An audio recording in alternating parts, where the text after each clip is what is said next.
Bonjour, bienvenue pour une nouvelle vidéo avec un nouveau déballage de figurines et avec la figurine de Batman Armored, c'est-à-dire le Batman en armure issu du film Batman versus Superman, là où il s'était pris une raclée par Superman. Et je dirais heureusement qu'il avait son armure parce que sinon il aurait peut-être pas fait, il aurait fait encore moins long feu. Oh, bon, faut avouer qu'il s'est bien défendu, il avait quand même Superman face à lui. Voilà, figurine qui m'intéressait beaucoup, car pour moi c'est le plus beau Batman qui est sorti, hein, que j'ai vu à travers les films. J'ai beaucoup aimé les films de Tim Burton, avec le Batman, donc là où on avait Catwoman, le Pingouin, le Joker. Après, j'avais pas aimé ce qu'il avait fait par la suite, à travers le mystère, Dr. Freeze, tout ça, quand les rôles de Batman étaient incarnés soit par George Clooney, soit par Val Kilmer. J'ai bien kiffé ceux de Nolan, les trois. Voilà, le 1 j'avais bien aimé, le 2 j'avais totalement kiffé avec pour moi la meilleure représentation du Joker à travers cet acteur. Et le troisième avec Bale qui était très bien fait, j'adorais l'acteur mais j'ai pas trop aimé la fin du film et surtout j'ai détesté le fait que Batman soit amoindri et devienne un peu une loque. Voilà, ça j'aurais bien aimé qu'ils aient fait un Batman en pleine possession de ses moyens. Après, par rapport aux nouveaux Batman qui sont faits, ils ont été faits avec Ben Affleck dans le but de, comment dire, de pouvoir créer un univers et avec celui de DC Legends. Je trouve ça pas mal, mais je trouve l'acteur Ben Affleck un peu moins imprégnant, quoi. J'aurais préféré un Christian Bale, sincèrement. Ben Affleck, j'apprécie l'acteur moyennement et je trouve que dans le rôle de Batman, il est pas si convaincant que ça. Bon, après, c'est une question de goût, hein. Voilà. Par contre, pour moi, le Batman en armure est la plus belle représentation du Batman qui a été faite jusqu'à aujourd'hui. Donc c'est un Batman de la collection, si je ne dis pas de bêtises, Iron Studio, en collection 1/10, donc une figurine qui doit faire dans à peu près 10 cm. Voilà, comme vous pouvez voir, il y a marqué 100 € payable en 4 fois, mais comme il est en promo en ce moment, je l'ai acheté à Micromania, j'ai pu l'obtenir à 70 €.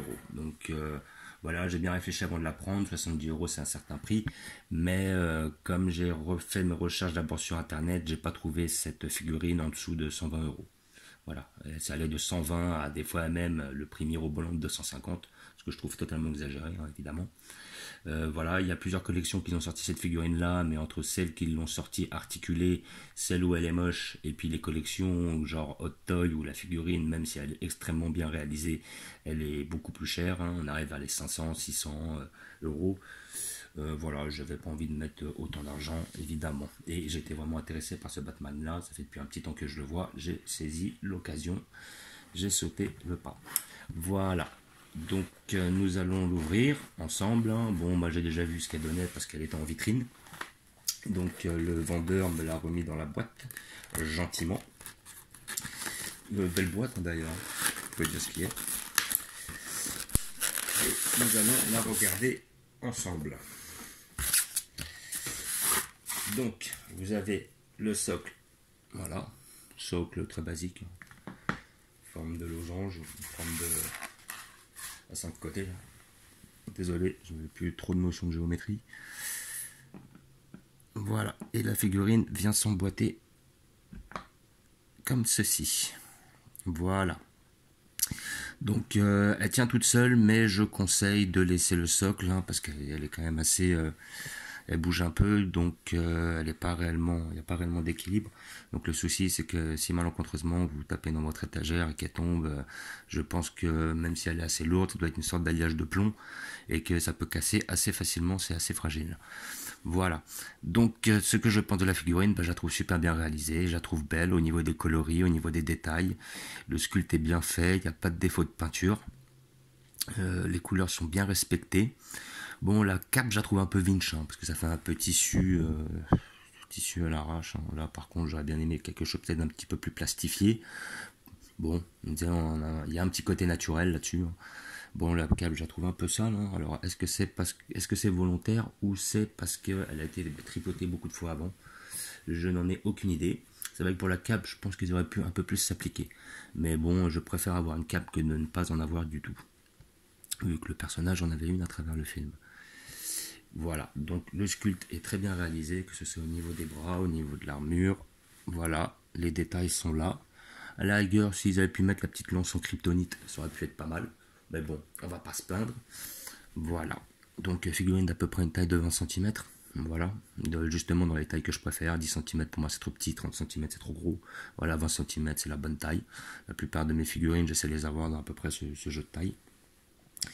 Et voilà, donc figurine bien détaillée, belle, bien sculptée, pas trop onéreuse, et d'un personnage que je tenais absolument à posséder, parce qu'il était évident que je voulais un Batman, et si je reprenais un Batman, je voulais celui-ci, car c'est l'une des seules pièces que j'ai dans la collection DC Comics, parce que le seul personnage que j'ai, je crois que c'est Harley Quinn en buste. Voilà, donc si à l'occasion, je peux trouver un Batman à peu près dans ces tailles-là. Je ne sais pas si je ferai la collection DC, parce qu'il y a des personnages intéressants à travers Wonder Woman, Flash, Aquaman.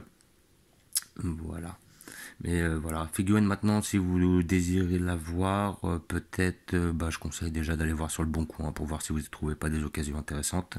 Sinon après, sur Price Minister ou eBay, vous pouvez voir si vous pouvez trouver des occasions.